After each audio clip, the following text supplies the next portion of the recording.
اعوذ باللہ من الشیطان الرجیم بسم اللہ الرحمن الرحیم الحمد للہ رب العالمین والصلاة والسلام علی سید الانبیاء والمرسلین وعلی آلہ واصحابہ اجمعین اما بعد فاعوذ باللہ من الشیطان الرجیم بسم اللہ الرحمن الرحیم لقد کان لکم فی رسول اللہ اسوۃ حسنہ صدق اللہ العظیم وصدق رسولہ النبی الکریم الامین ان اللہ وملائکتہ یصلون علی النبی یا ایہا الذین آمنوا صلوا علیہ وسلموا تسلیما۔ سارے حضرات مل کے درود پاک پڑھیے۔ الصلاۃ والسلام علیک یا سیدی یا رسول اللہ وعلی آلک واصحابک یا سیدی یا حبیب اللہ۔ الصلاۃ والسلام علیک یا سیدی یا نبی اللہ وعلی آلک واصحابک یا سیدی یا خاتم النبیین۔ اللہ رب العزت کی حمد و ثنا اور آقا دو عالم نور مجسم شفیع معظم رحمت للعالمین صلی اللہ علیہ وسلم کی بارگاہ بحد ناز کے اندر ہدیہ درود و سلام عرض کرنے کے بعد رب ذوالجلال کے فضل اور توفیق سے آج ایک مرتبہ پھر خطبہ جمعۃ المبارک میں شرکت کی سعادت حاصل ہو رہی ہے۔ اللہ رب العزت کی بارگاہ میں دعا ہے کہ رب کائنات ہمارا یہاں پہ آنا، بیٹھنا، نیک باتیں کرنا، سننا اپنی بارگاہ عالیہ میں قبول و منظور فرمائے، اور جو کچھ ہم سنے سنائیں رب کائنات ان پر عمل کرنے کی توفیق عطا فرمائے۔ سامعین ذی وقار، آج میں آپ کے سامنے نبی اکرم صلی اللہ علیہ وسلم کے چند نسخہ جات پیش کروں گا کہ اگر انسان ان نسخوں پہ عمل کر لے تو اس کی دین کی زندگی بھی سنور جاتی ہے اور اس کی دنیا کی زندگی بھی سنور جائے گی۔ اللہ رب العزت نے قرآن مجید فرقان حمید کے اندر ارشاد فرمایا، لقد کان لکم فی رسول اللہ اسوۃ حسنہ۔ اے لوگو، تمہارے لیے اللہ کے رسول صلی اللہ علیہ وسلم کی زندگی میں بہترین نمونہ ہے۔ اور دوسرے مقام پہ میرے رب کائنات نے ارشاد فرمایا، میرے نبی علیہ الصلوۃ والسلام جو بھی بولتے ہیں وہ رب کی طرف سے وحی آتی ہے تو پھر وہ بولتے ہیں۔ اور تیسرے نمبر پہ میرے رب کریم نے ارشاد فرمایا، وما آتاکم الرسول فخذوہ۔ اے لوگوں، جو تمہیں رسول دے دیں اس کو مضبوطی سے پکڑ لو، اور وما نہاکم عنہ فانتہوا۔ جس چیز سے تمہیں روکے اس سے باز رہو، اس میں تمہارے لیے بھلائی ہے، اس میں تمہارے لیے عزت ہے۔ وَلِلَّهِ الْعِزَّةُ وَلِرَسُولِهِ وَلِلْمُؤْمِنِينَ۔ اللہ فرماتا ہے عزت اللہ کے لیے ہے، عزت رسول اللہ صلی اللہ علیہ وسلم کے لیے ہے، اور عزت ان لوگوں کے لیے ہے جو اللہ اور اللہ کے رسول کے کہنا ماننے والے ہوتے ہیں۔ اور نبی اکرم صلی اللہ علیہ وسلم نے جو نسخے دیے ہیں نا، ایک نبی کا بتایا ہوا عمل، اس کا نسخہ، اور ایک عام بندے کا بتایا ہوا نسخہ، اس میں کتنا فرق ہوتا ہے آپ اس حدیث مبارکہ سے اور اس مثال آ جاتا ہے۔ بندہ بیمار ہو جاتا ہے، وہ ڈاکٹر کے پاس دوائی لینے کے لیے جاتا ہے، اب جب وہ طبیب کے پاس، ڈاکٹر کے پاس دوائی لینے کے لیے جاتا ہے تو ڈاکٹر اس کو ایک نسخہ لکھ کے دیتا ہے کہ یہ میڈیکل سٹور سے لے لو اور یہ کھاؤ، انشاءاللہ تم اس سے صحیح ہو جاؤ گے۔ ایک دن وہ کھاتا ہے، بہتری محسوس نہیں کرتا، دوبارہ ڈاکٹر کے پاس انسان جاتا ہے کہ ڈاکٹر صاحب آپ نے جو پہلے نسخہ لکھ کے دیا تھا وہ دوائی میں نے لی، کھائی، لیکن مجھے افاقہ نہیں ہوا، میں صحیح نہیں ہوا ہوں۔ تو اب ڈاکٹر کیا کرتا ہے، اپنا پہلے والا نسخہ بدل دیتا ہے، کہتا ہے اچھا اگر یہ دوائی کام نہیں کی تو چلو یہ دوائی لے لو، دوائی بدل دیتا ہے۔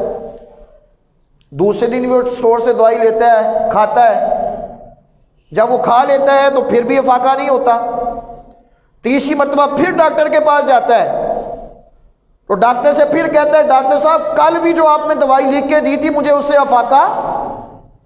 تو ڈاکٹر یہ نہیں کہتا کہ چلو یہی کھاؤ صحیح ہو جاؤ گے، بلکہ ڈاکٹر کہتا ہے اچھا چلو میں ایک اور 2 گولیاں بدل دیتا ہوں، یا ایک اور گولیاں جو ہے وہ زائد کر دیتا ہوں، یعنی وہ اپنا نسخہ بدل دیتا ہے، اپنی دوائی بدل دیتا ہے۔ کل جو اس نے دوائی لکھی تھی اگلے دن مریض اس کے پاس گیا وہ دوائی بدل دیتا ہے۔ یہ عام طبیب کی بات ہے، عام ڈاکٹر کا نسخہ ہے، لیکن میرے نبی اکرم صلی اللہ علیہ وسلم ایسے طبیب ہیں، ایسے روحانی طبیب ہیں کہ میرے نبی علیہ الصلوۃ والسلام کے پاس جب کوئی مریض آیا، نبی علیہ الصلوۃ والسلام نے کوئی نسخہ بتایا تو پھر اس نسخے کا اثر اس مریض پہ ہوا۔ ایک حدیث میں آتا ہے کہ نبی اکرم صلی اللہ علیہ وسلم کی بارگاہ میں ایک صحابی آ گیا، عرض کرنے لگا یا رسول اللہ صلی اللہ علیہ وسلم، میرا بھائی اس کو دست آ رہے ہیں، پیٹ اس کا جاری ہو گیا ہے، کوئی اس کا علاج بتائیں۔ تو میرے آقا کریم صلی اللہ علیہ وسلم نے ارشاد فرمایا تم اس کو شہد پلاؤ، اس کی اصلا، اس کو شہد پلاؤ۔ صحابی رسول گھر کے اپنے بھائی کو شہد پلانا شروع کر دیا۔ اب جو پیٹ تھا نا وہ اور زیادہ جاری ہونا شروع ہو گیا، بیماری جو پیٹ کی تھی وہ اور زیادہ دست آنے شروع ہو گئے۔ اگلے دن صحابی پھر آئے، یا رسول اللہ صلی اللہ علیہ وسلم آپ کے تجویز کردہ نسخے پہ عمل کیا، میرے بھائی کے پیٹ اور زیادہ جاری ہو گیا ہے۔ آقا کریم صلی اللہ علیہ وسلم نے نسخہ نہیں بدلا، کہا تم اپنے بھائی کو شہد ہی پلاؤ، اسی میں شفا ہے، کیونکہ رب فرماتا ہے نا فیہ شفاء للناس، شہد کے اندر اللہ نے لوگوں کے لیے شفا رکھی ہے۔ اب قرآن پر یقین کرنے کا طریقہ میرے آقا کریم صلی اللہ علیہ وسلم نے بتایا کہ قرآن پہ کتنا بندے کا ایمان اور یقین کتنا پختہ ہونا چاہیے کہ جب اللہ نے کہہ دیا کہ اس میں شفا ہے تو اسی میں شفا ہے۔ صحابی پھر گئے، اپنے بھائی کو شہد پلایا، لیکن فرق نہیں پڑا بلکہ اور زیادہ پیٹ جاری ہو گیا۔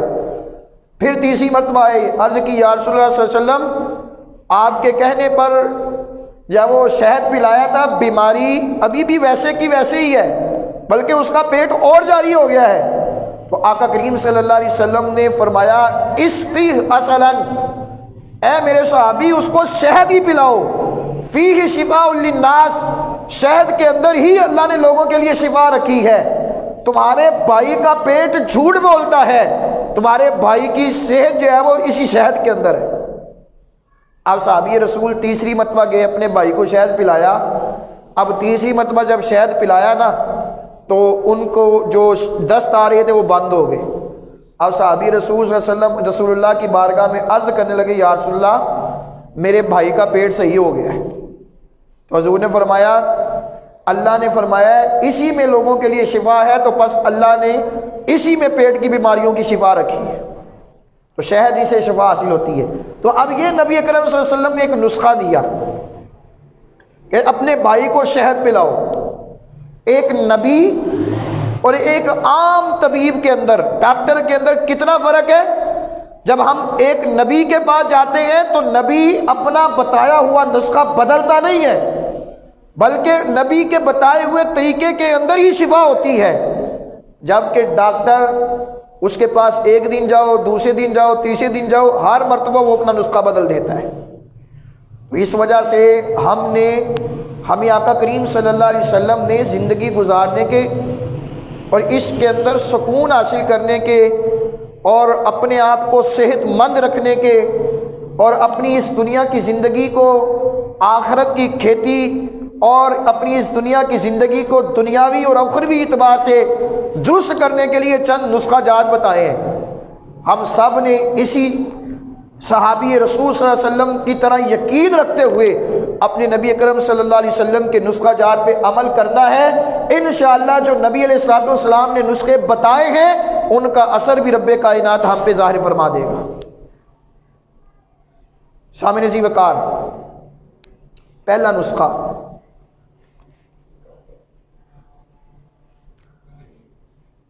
لوگوں کے دلوں کو جیتنے کا نسخہ۔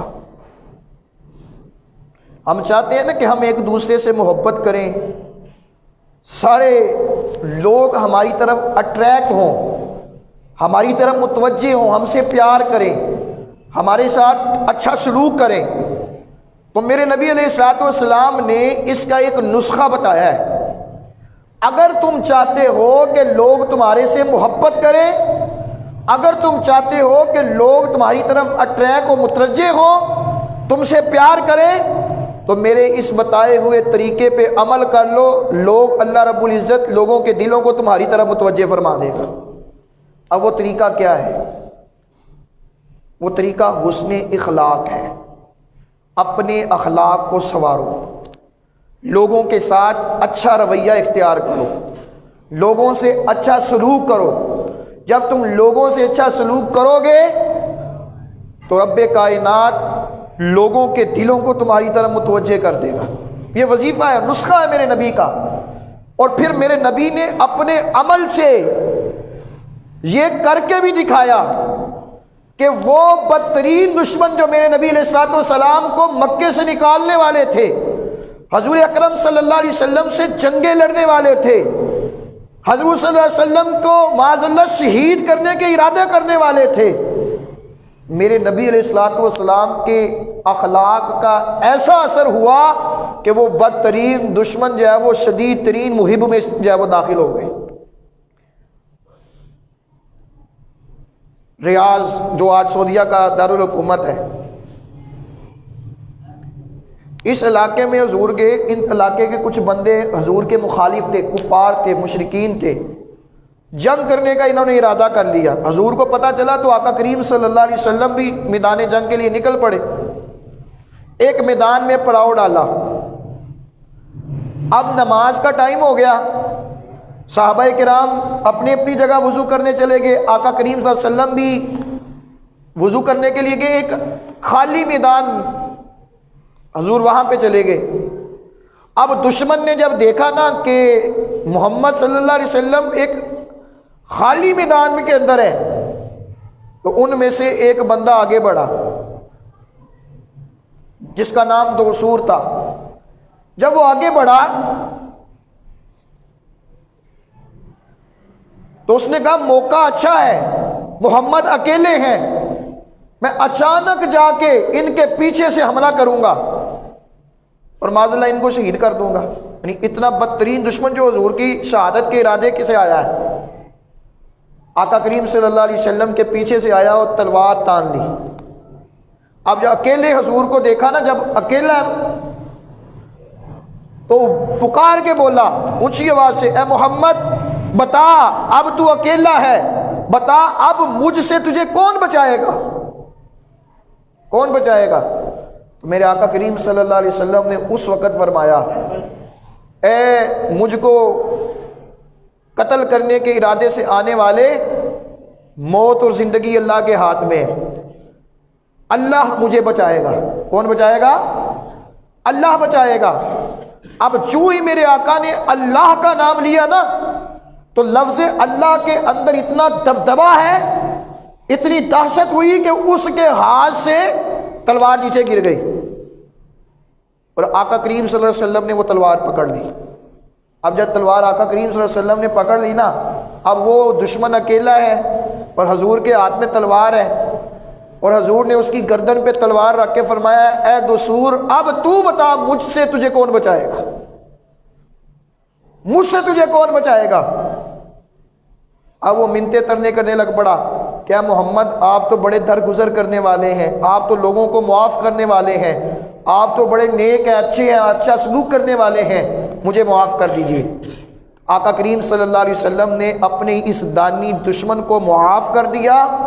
اب اس کا اثر یہ ہوا کہ آپ کے اس حسن اخلاق کو دیکھ کے دوسور جو کہ آپ کا دشمن تھا اور آپ کو قتل کرنے کے لیے آیا تھا، اس کے دل میں حضور اکرم صلی اللہ علیہ وسلم کی محبت کی جو ہے وہ چراغ جلا، اور اس نے فوراً آقا کریم کی بارگاہ میں عرض کی، یا رسول اللہ مجھے بھی آپ کلمہ پڑھا کے اسلام میں داخل فرما دیں۔ اپنے قبیلے والوں کے پاس گیا، کہا میں مسلمان ہو گیا، وہ پورا قبیلہ جو ہے وہ اس کے ہاتھوں پہ اسلام قبول کر لیا۔ تو پتہ چلا کہ حسن اخلاق ایسی چیز ہے کہ اگر ہم چاہتے ہیں کہ ایک دوسرے سے پیار محبت اور ایک دوسرے کے ساتھ لوگ ہماری طرف متوجہ ہوں، ہمیں اچھا سمجھیں، اچھے جو ہے وہ متوجہ ہوں ہماری طرف، تو میرے آقا نے ایک نسخہ دے دیا کہ تم لوگوں سے حسن سلوک سے پیش آؤ، لوگوں کے ساتھ اچھے اخلاق اور اچھا رویہ اختیار کرو، لوگ رب کائنات کی قسم اللہ رب العزت تمہارے طرف لوگوں کے دلوں کو متوجہ فرما دے گا۔ اور ایک بزرگ فرماتے ہیں کہ اچھے اخلاق سے بندہ دشمن کو بھی اپنا دوست بنا لیتا ہے۔ اچھے اخلاق اپنانے سے اگر آپ دشمن کے ساتھ اچھا رویہ اختیار کرتے ہیں نا، تو وہ دشمن بھی ایک وقت آئے گا کہ آپ کا دوست بن جائے گا۔ اور برے اخلاق سے آپ اپنے دوست کو، اپنے رشتہ دار کو، اپنے بھائی کو بھی اپنا دشمن بنا لیتے ہیں۔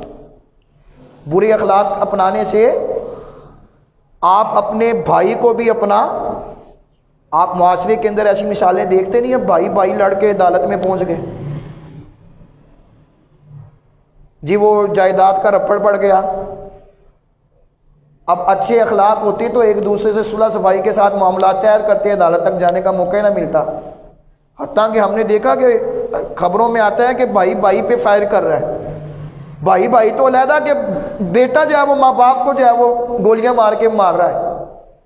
تو یہ اچھے اخلاق اپنوں کو بھی دشمن بنا دے، برے اخلاق اپنوں کو بھی دشمن بنا دیتے ہیں، اور اچھے اخلاق دشمنوں کو بھی اپنا بنا دیتے ہیں۔ یہ میرے نبی کریم صلی اللہ علیہ وسلم نے ہمیں نسخہ عطا فرمایا۔ اگر ہم چاہتے ہیں کہ سارے لوگ ہمارے اپنے بن جائیں تو پھر نبی علیہ الصلوۃ والسلام کے نسخے پہ عمل کرنا ہے۔ سامعین عزیز وقار،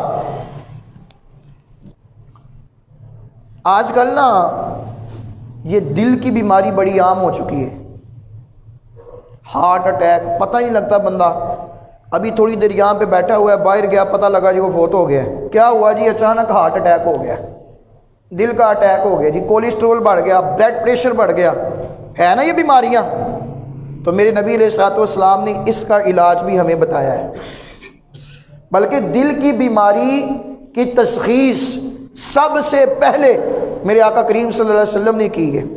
اس سے پہلے پوری دنیا میں کسی نے دل کی بیماری کو جانتا ہی نہیں تھا کہ دل کو بھی کوئی تکلیف ہوتی ہے اور دل کو بھی کوئی بیماری آ سکتی ہے، پہلے کوئی جانتا ہی نہیں تھا۔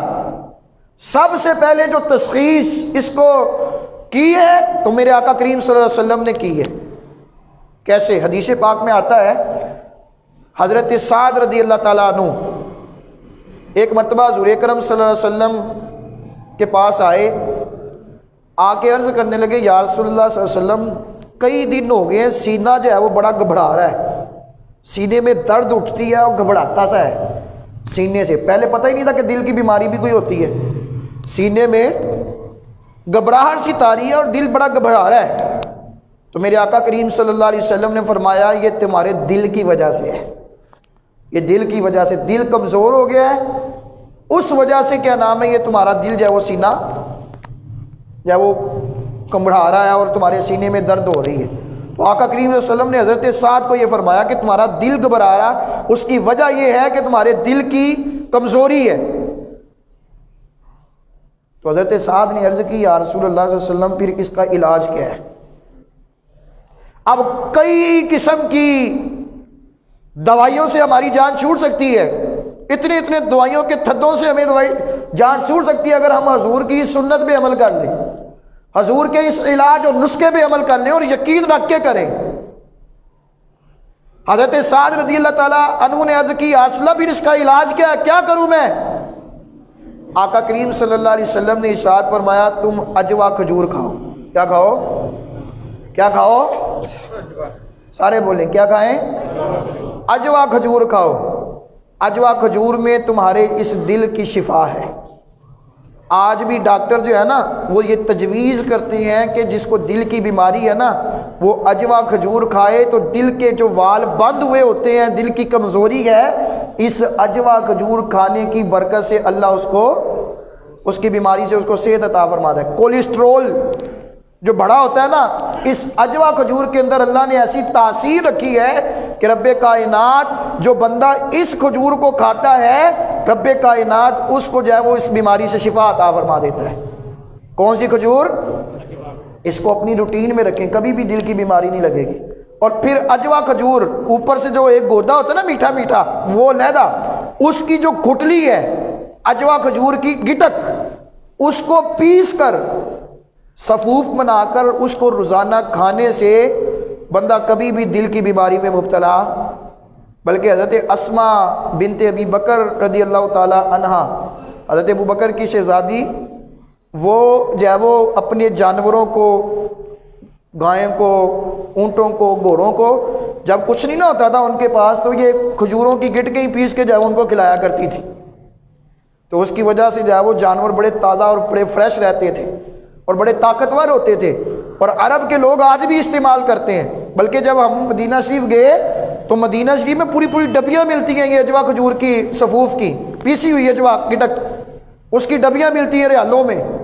تو میرے آقا کریم صلی اللہ علیہ وسلم نے یہ نسخہ بتایا، اگر کسی کو ہارٹ کا مسئلہ ہے، کسی کو کولیسٹرول کسی کا بڑھا ہوا ہے، اگر اس کا علاج کرنا چاہے، حضرت سعد رضی اللہ تعالیٰ عنہ نے پوچھا یا رسول اللہ پھر اس بیماری کا علاج کیا ہے؟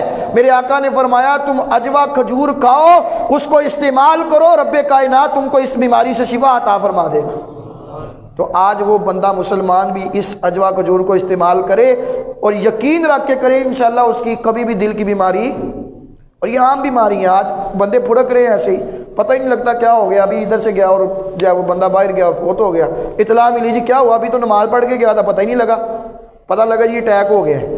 تو اگر ہم اٹیک سے بچنا چاہتے ہیں تو پھر حضور کی اس طریقے پر عمل کریں۔ کیا کھانا ہے جی؟ ایک اور علاج، ہم کام کرتے ہیں تھک جاتے ہیں، جسم درد، یہ گوڈے درد ہوتے ہیں نا سارے کے، ٹھیک ہے نا، جسم درد ہو رہا ہے، تھکاوٹ ہو رہی ہے، حافظہ کمزور ہے، چیز کیا نام ہے سے بیان کیا ادھر سے آپ بھول بھی گئے، یاد کوئی چیز یاد کی ہے اس کے بعد فوراً بھول گئے، دماغ کی کمزوری، جسم کی کمزوری، خون کی کمی، یہ ساری چیزیں آج کل بیماریاں ہیں نا، ڈاکٹر کے پاس جائیں گے تو ڈاکٹر اتنی دوائیاں لکھ کے دن رات تبلیغ، راتوں کو عبادت، دن کو نیکیاں، لوگوں کو اسلام کی دعوت دینا۔ ایک دن حضرت جبریل حضور کی بارگاہ میں آئے تو آقا کریم صلی اللہ علیہ وسلم نے حضرت جبریل سے فرمایا جبریل میں تھک جاتا ہوں، تھکاوٹ ہو جاتی ہے، کوئی طریقہ بتاؤ گے یہ تھکاوٹ دور ہو جائے؟ تو حضرت جبریل امین رضی اللہ علیہ الصلوۃ والسلام انہوں نے عرض کی یا رسول اللہ آپ تلبینہ کھایا کریں۔ کیا کھایا کریں؟ کیا کھایا کریں؟ نام تو لے لیں، تلبینہ۔ کیا کھایا کریں؟ تلبینہ کھایا کریں، تلبینہ استعمال کریں۔ تو آقا کریم صلی اللہ علیہ وسلم نے تلبینہ استعمال کیا تو آپ کی جو تھکاوٹ تھی، جو آپ تھک جاتے تھے نا، اس تلبینے کی برکت سے ساری ختم ہو گئی، ساری۔ اچھا تلبینہ ہوتی کیا چیز ہے؟ اب تلبینہ کھانا بھی میرے مصطفیٰ کی سنت ہے۔ تلبینہ کیا چیز ہوتی ہے؟ بنتا یہ کیسے ہے؟ یہ ایک میٹھی ڈش ہے۔ تلبینہ کیا چیز ہے؟ تلبینہ کہتے ہیں یہ جو ہوتے ہیں نا، جو ان کو موٹا موٹا پسوا لینا ہے، پھر دودھ کے اندر اس کو پکانا ہے، دودھ کے اندر جیسے کھیر نہیں بن جاتی اس طرح جو ہے وہ، جیسے ہم چاول ڈالتے ہیں کھیر کے اندر تو یہ آپ نے جو ڈال دینی ہے دودھ کے اندر، ٹھیک ہے۔ اور میٹھے میں آپ میٹھا بنانے کے لیے یا تو اس میں شہد ڈال دیں یا پھر چھوارے ڈال دیں یا پھر تو یہ تین چیزیں ہیں بس. تلبینہ کتنی چیزوں سے بنتا ہے؟ جو سے، دودھ سے اور چوارے یا شہد میٹھے کے لیے. تو یہ تین چیزیں ملا کے کھیر کی طرح کا بنائیں، خود بھی کھائیں، بچوں کو بھی کھائیں. آپ کا جسم کبھی بھی جو ہے وہ کمزور نہیں پڑے گا. آپ کو جو تھکاوٹ ہوتی ہے نا، آپ کو جو کمزوری محسوس ہوتی ہے، ذہنی کمزوری، جسم کی کمزوری، حافظہ کمزور ہو گیا، کمر درد ہو گئی، گھٹنے درد ہو گئے، اب یہ جتنی بھی بیماریاں نا آپ تلبینہ استعمال کریں گے تو حضرت جبریل امین فرماتے ہیں یا رسول اللہ آپ استعمال کریں، اللہ رب العزت آپ کی یہ تھکاوٹ کو دور فرما دے گا. تو انشاءاللہ کریں گے نا یہ بھی سنت. تو یہ علاج ہے. آج ہم ویسے ہی وہ ڈسپرین کھا لی، پیناڈول کھا لی، جسم بڑا تھکا ہوا ہے، تو یہ ڈسپرین کھانا یہ بہت آگے جا کے بڑا نقصان دیتی ہے. ہم کیوں نہ مصطفیٰ کی بتائے ہوئے نسخے پہ عمل کریں؟ کوئی مشکل تو نہیں ہے. جو لینے ہیں، دودھ لینا ہے اور شہد لینا ہے، تینوں اچھی چیزیں. آپ اس کو استعمال کریں گے تو رب کائنات نبی علیہ الصلوۃ والسلام کے بتائے ہوئے نسخے پہ عمل کرنے کی وجہ سے ہم ایکٹیو ہو جائیں گے، کمزوری، سستی ختم ہو جائے گی. تو انشاءاللہ یہ علاج بھی، اور انشاءاللہ بچوں کو بھی کھلائیں. یہ بچے بھی بڑے اچھے شوق سے کھا لیتے ہیں. یہ بچوں کو بھی تلبینہ کھلائیں. ٹھیک ہے نا. بچے کے جو پڑھائی میں کمزور ہو گیا جی، پڑھتے ہیں سمجھ نہیں آتی، فیل ہو جاتا ہے، پڑھائی اچھے طریقے سے نہیں کرتا، حافظہ کمزور ہے، آپ اس کو تلبینہ کھلائیں. انشاءاللہ اس تلبینے کی برکت سے اس کا حافظہ بھی تیز ہو جائے گا. حافظہ بھی تیز ہو جائے گا. دو علاج میں نے بتا دیے جی. تیسرا، کبھی کبھی ایسا ہوتا ہے کہ ہم نا صبح کے جب اٹھتے ہیں نا سست سے ہوتے ہیں، سستی چھائی رہتی ہے، اداسی سی چھائی رہتی ہے، دل ہی نہیں لگتا. ہوتا ہے نا ایسے؟ ہوتا ہے ایسے؟ پورا دن سستی میں گزر جاتا ہے، پتہ ہی نہیں لگتا کیا ہو رہا ہے ہمارے ساتھ. پھر جب تھوڑا سا ٹائم گزر جاتا ہے نا، شام کا ٹائم، پھر ہم ایکٹیو ہو جاتے ہیں، پھر پتہ لگتا ہے کوئی یار دن چڑھا ہے، اور پھر پوری پوری رات جاگتے ہیں. ایسے ہی ہوتا ہے نا. یہ سستی کیوں آتی ہے؟ یہ بندہ سست کیوں ہو جاتا ہے؟ اس کی وجہ بھی میرے نبی علیہ الصلوۃ والسلام نے ہمیں بتائی ہے. کاش کہ ہم اس کو سمجھ لیں. سستی کیوں آتی ہے؟ بندہ سست کیوں ہوتا ہے؟ ایکٹیو کیوں نہیں اٹھتا؟ جب سو کے اٹھتا ہے تو ایکٹیو ہونا چاہیے، مشینری انسٹال ہوگی دوبارہ. اب وہ سست کیوں ہے؟ تو میرے آقا کریم صلی اللہ علیہ وسلم نے اس کی وجہ بیان کی کہ جب تم رات کو سوتے ہو نا، شیطان تمہاری اس گردن کے پیچھے، یہ جو گدی ہے، 3 گرے لگا لیتا ہے. کتنی گرے؟ 3 گانٹے لگا دیتا ہے. اب وہ 3 گانٹے جب لگا لیتا ہے نا، تو اب ان 3 گانٹے لگ جاتی ہیں بندے پہ، بندہ سو جاتا ہے. اب جب وہ 3 گانٹے اب کھلتی کیسے ہیں؟ میرے آقا نے فرمایا جب بندہ سو کے اٹھتا ہے صبح کے ٹائم، فجر کے ٹائم، تو زبان سے اللہ کا ذکر کرتا ہے، الحمدللہ تیرا شکر ہے، اللہ کا ذکر کرتا ہے تو ایک گرہ کھل جاتی ہے. پھر جب نماز پڑھنے کے لیے وضو کرتا ہے نا، وہ دوسری گرہ بھی کھل جاتی ہے. اور جب وہ نماز فجر پڑھتا ہے نا، تو وہ شیطان کی لگائی ہوئی تیسری گرہ بھی. تو میرے آقا فرماتے ہیں جب وہ شیطان کی تینوں گرہیں کھل جاتی ہے نا، تو بندہ ایکٹیو ہو جاتا ہے.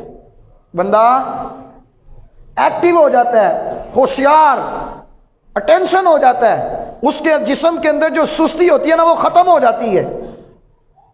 اور اگر وہ بندہ سویا ہی رہے، نہ فجر کے ٹائم اٹھا، صبح 9 بجے 10 بجے، جس طرح کہ ماشاءاللہ ہماری روٹین ہے، 10 بجے 11 بجے اٹھتے ہیں، تو 11 بجے تک ہم سوئے ہی رہے، رات کو لیٹ سوئے، 11 بجے سوئے اٹھے، اب نہ وضو کیا، نہ ذکر کیا، نہ نماز پڑھی.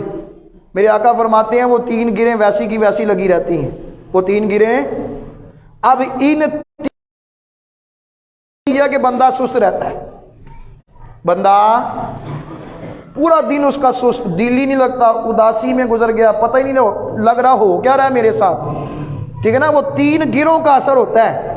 تو اگر ہم چاہتے ہیں کہ ہمارا دن ایکٹیو ہو، ہوشیار رہیں اور کا شکار رہتا ہے، وہ سست بندہ اللہ کو پسند ہے. سست بندہ اللہ کو، ایک بندہ جا رہا تھا ایسے ڈھیلا ڈھیلا، لیکن آج اٹھے اس کو دیکھ لیا، بھابھی کیا بیمار ہے؟ کہا نہیں یا رسول اللہ صحیح ہوں.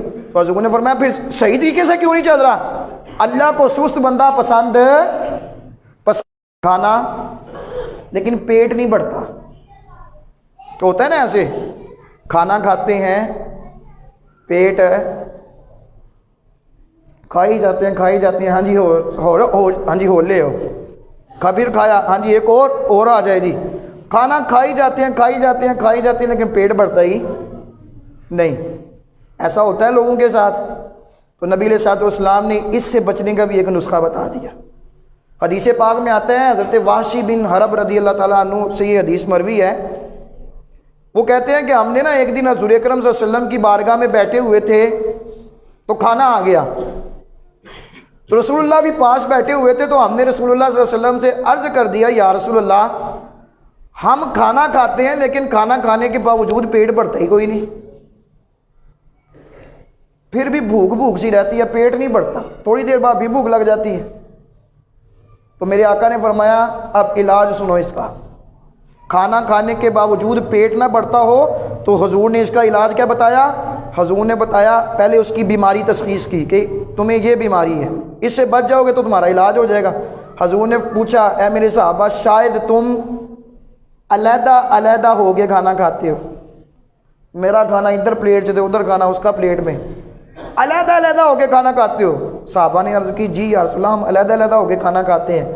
تو حضور نے فرمایا تم اکٹھے ہو کے کھانا کھایا کرو۔ کیا کرو؟ اکٹھے بیٹھ کے اور بسم اللہ پڑھ کے کھانا کھایا کرو۔ دو طریقے، کون سے؟ پہلا طریقہ کیا؟ جدا جدا کھاؤ کے کھانا نہ کھاؤ بلکہ اکٹھے ہو کے کھانا کھاؤ، اور جب کھانا شروع کرو تو کیا کرو؟ بسم اللہ پڑھ کے کھاؤ۔ تو جب تم کھاؤ گے نا تو تھوڑا بھی کھاؤ گے تو اللہ تمہارے پیٹ میں جو ہے وہ فوراً اس کو بھر دے گا، وہ تھوڑا بھی کافی ہو جائے گا، تھوڑا بھی۔ علاج پتہ لگ گیا جی، اکٹھے کھائیں گے، بسم اللہ پڑھ کے کھائیں گے تو پیٹ بھر جائے گا۔ اور اس کی حکمت دوسری حدیث میں بھی آئی، میرے آقا نے فرمایا جب تم کھانا کھاؤ نا تیزی سے نہ کھاؤ، چبا چبا کے کھاؤ۔ کیسے کھاؤ؟ چبا چبا کے کھاؤ۔ اب چبا کے کھانے کا اس کی سائنسی وجہ یہ ہے، طبی لحاظ سے وجہ یہ ہے کہ انسان کے اندر معدہ تو اتنا سا ہے، بندہ اگر ویسے ہی کھاتا جائے نا، ٹھوستا ہی جائے، جیسے ہم شادیوں میں کھاتے ہیں عموماً یا ختموں میں کھاتے ہیں کہ بس اس کی اب خیر نہیں ہے، کھول تو دیا اس نے کھانا، اب مکا کے جائیں گے، فوراً ایک بوٹی گئی، دو بوٹی گئی، چبائی بھی نہیں، ویسے ہی نیچے اندر جاتی رہی، ایسے ہی ہوتا ہے نا۔ تو یہ بیماری ہے، یہ کیا ہوتا ہے؟ بیماری۔ حضور نے فرمایا چبا چبا کے کھاؤ۔ کیسے؟ یہ حضور کی سنت ہے، اس پہ عمل کریں گے تو انشاءاللہ فائدہ ہوگا، بیماری کوئی بھی نہیں آئے گی۔ چبا چبا کے کھاؤ۔ اس کا فائدہ کیا ہوگا؟ جب ہم چبا چبا کے کھائیں گے نا تو پھر معدہ تو ہمارا اتنا سا ہے، تو انسان کے اندر اللہ نے ایسی رگیں رکھی ہیں جو معدے سے ہو کے دماغ تک جاتی ہیں، معدے سے ہو کے دماغ تک جاتی ہیں۔ اب انسان جب کھانا کھاتا ہے نا تو معدہ جب بھر جاتا ہے نا تو وہ رگیں دماغ کو بتاتی ہیں کہ اب کھانا، معدہ بھر گیا، اب اور کھانے کی گنجائش نہیں ہے۔ اب معدے نے جو سگنل دماغ تک بھیجنے ہوتے ہیں نا تو اس کو تھوڑا ٹائم لگتا ہے، اس کے اندر وہ اس نے نوٹ کرنے ہوتے ہیں، پھر دماغ تک وہ سگنل جاتے ہیں۔ جب بندہ چبا کے کھانا نہیں نہ کھاتا، جلدی جلدی کھائی جاتا ہے، اب معدہ بڑھتا جاتا ہے، اتنا بڑا ہو جاتا ہے، اور جو معدے نے ابھی سگنل دینے تھے نا وہ سگنل ابھی اس نے کیچ نہیں کیے ہوتے جو دماغ تک پہنچے۔ اب بندہ کہتا ہے میں کھاتا جاؤں، وہ کھاتا جاتا ہے اور معدہ اتنا بڑا ہو جاتا ہے۔ اور اگر ہم چبا کے کھائیں گے نا، آرام سے کھائیں گے، معدہ ہضم بھی کرے گا، دوسرے نمبر پہ اب ٹائم لگے گا، اتنی دیر میں معدہ دماغ تک سگنل بھی بھیج دے گا کہ معدہ میرا تمہارا بھر چکا ہے، میں بھر چکا ہوں، میرے اندر اور کھانے کی گنجائش نہیں ہے۔ تو اب وہ جب دماغ تک سگنل پہنچیں گے تو آپ خود بخود ہاتھ روک لیں گے کہ اب مجھے بھوک ہے، اب اور نہیں کھا سکتا۔ اور یہی وجہ ہے کہ جب ہم شادیوں پہ جاتے ہیں نا، بعد میں وہ حاجم اللہ کھا رہے ہوتے ہیں، پیٹ ایسے کر کے چل رہے ہوتے ہیں کہ پتہ نہیں اب کیا ہو گیا ہے۔ وجہ یہ ہے کہ ہم نے چبا کے روٹی، میدا تو اتنا تھا بیچارہ تھا اور ہو اتنا بڑا گیا، تو پھر ایسے کر کے چلنا پڑتا ہے نا۔ تو اس وجہ سے حضور کی سنت پہ اور حضور کے نسخے پہ عمل کریں گے کبھی ایسا۔ اور یہ اصل ڈاکٹر کے پاس بھی آپ جائیں نا، ڈاکٹر کے پاس، وہ آپ کو بتائے گا بیماری کی اصل جڑ اسی معدے سے نکلتی ہے۔ معدہ ہی خراب ہو گیا جی، اب معدے سے کسی کو کوئی تکلیف ہو گئی، کسی کو کوئی تکلیف ہو گئی، کسی کو کوئی تکلیف ہوگی تو میرے آقا نے میدے کا علاج بتا دیا، تم کھانا چبا کے کھاؤ گے تمہارا میدا محفوظ رہے گا، تم آپ کھانا چبا کے کھاؤ گے تمہارا میدا کبھی بیمار نہیں ہوگے۔ تو انشاءاللہ اس نسخے پہ بھی عمل کریں گے نا۔ اچھا پیٹ بھر گیا، پیٹ کیا طریقہ جی؟ بھوک لگتی ہے، کھانا کھاتے ہیں لیکن پیٹ بڑھتا، تو اس کا علاج پتہ لگ گیا، اکٹھے کھانا ہے بسم اللہ۔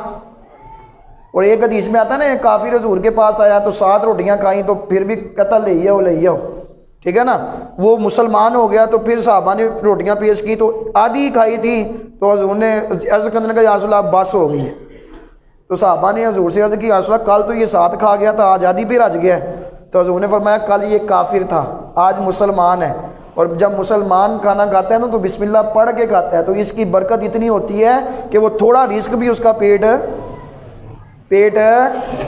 بھر دیتا ہے۔ تو یہ نسخہ بھی اس پر آپ نے عمل کرنا ہے۔ اور آخری نسخہ آپ یاد کر لیں کہ جب آپ کھانا کھائیں نا تو تھوڑی بھوک رکھنی چاہیے۔ حضور نے فرمایا 3 حصے کرو کھانے کے۔ کتنے حصے؟ ایک پانی کا، ایک روٹی کا، اور ایک بھوک کا۔ یہ نہ ہوگا پورا ہی میدا بھر ڈالو، ابھی بھوک باقی ہو کھانا چھوڑ دو، کیا ہوگا؟ کبھی تم بیمار ہے۔ حضور نے فرمایا کہ یہاں پہ جتنے بندے ہیں نا وہ بھوک رکھ کے کھانا کھاتے ہیں، یعنی یہ ٹھوس لیتے ہیں، میدا بھر لیتے ہیں، بلکہ وہ ابھی بھوک باقی ہوتی ہے کھانے سے ہاتھ اٹھا لیتے ہیں، اس وجہ سے کبھی بھی بیمار